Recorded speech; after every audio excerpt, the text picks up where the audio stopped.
Buenos días, tribu. Hoy es viernes del árbol de la vida, lo sé, pero es que no me puedo resistir a hablaros sobre la mesa radiónica. Digamos que es la guinda del pastel de mi método Cábala energética. Pero antes, comencemos. Este espacio no es un podcast cualquiera. Es una frecuencia, un templo sonoro donde la energía se convierte en palabra y tu luz interior se activa. Aquí, la Cábala se convierte en camino, el árbol de la vida en guía y tú en el héroe de tu propia historia. Sintoniza tu alma, estás en tu guía en el camino.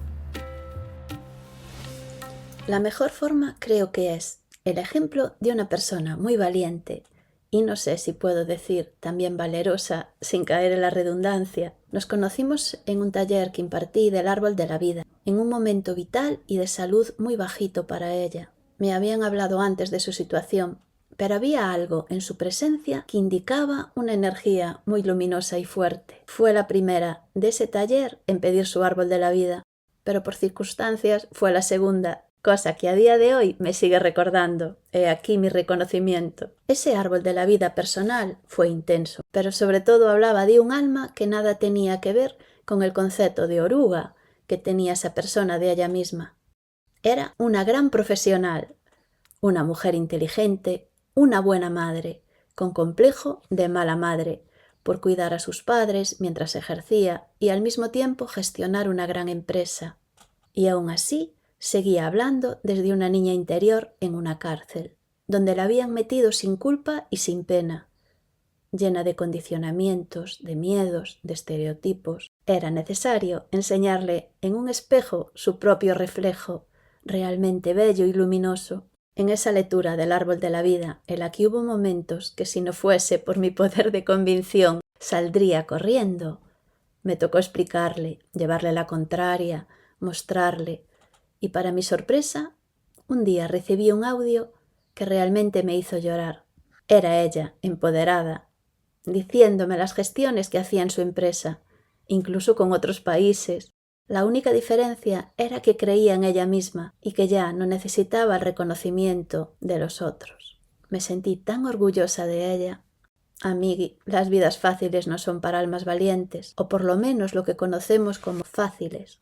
A veces lo tenemos todo como ella, pero nos piden mirarnos por dentro. Algunos escapan entre ovaciones y aplausos. Otros buscan compañía externa para no escucharse a ellos mismos. Pero nada te devuelve tu brillo en los ojos, tus ganas de mirar, si no te pones la funda para trabajar y buceas en tu interior. Y eso mismo fue lo que hizo nuestra protagonista. Y no solo se reconoció heredera de un gran clan catalán y agarró la antorcha para llevarlos a todos con ella a la luz a través del geniograma y las constelaciones holísticas. Las dos nos sorprendimos cómo iba llegando en ese trabajo información, alguna secreta, mientras lo hacíamos, y cómo una prima se unió al trabajo de campo, y cómo los suyos nos acompañaron y bendijeron para cerrar lealtades, perdonar injusticias y recuperar el orgullo magullado. Tiempo después me dijo que la acompañase a una playa. El ritual de cierre es precioso. Quiso que yo estuviese con ella.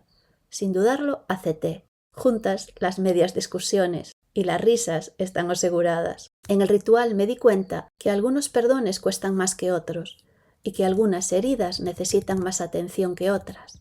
Mientras tanto, nosotras seguíamos caminando por el árbol de la vida con las constelaciones holísticas. Fue entonces cuando apareció en mi vida la mesa radiónica, y claro está, ella tenía que ser la primera. Y es que la que llegó a mí es la del perdón.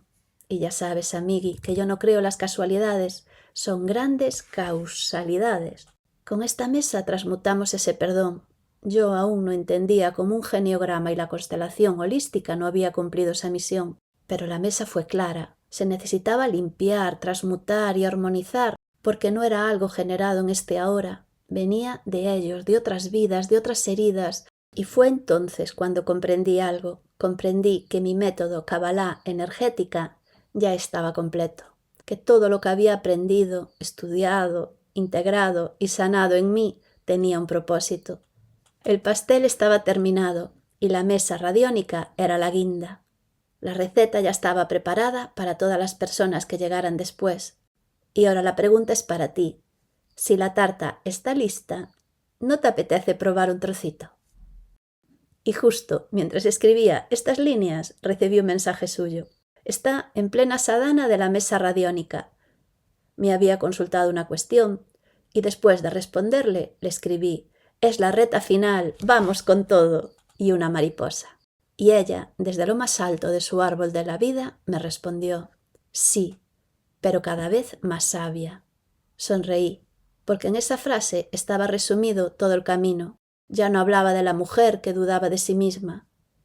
Ya no hablaba de la niña encerrada en una cárcel entre miedos y condicionamientos. Hablaba de una mujer que había decidido ocupar su lugar.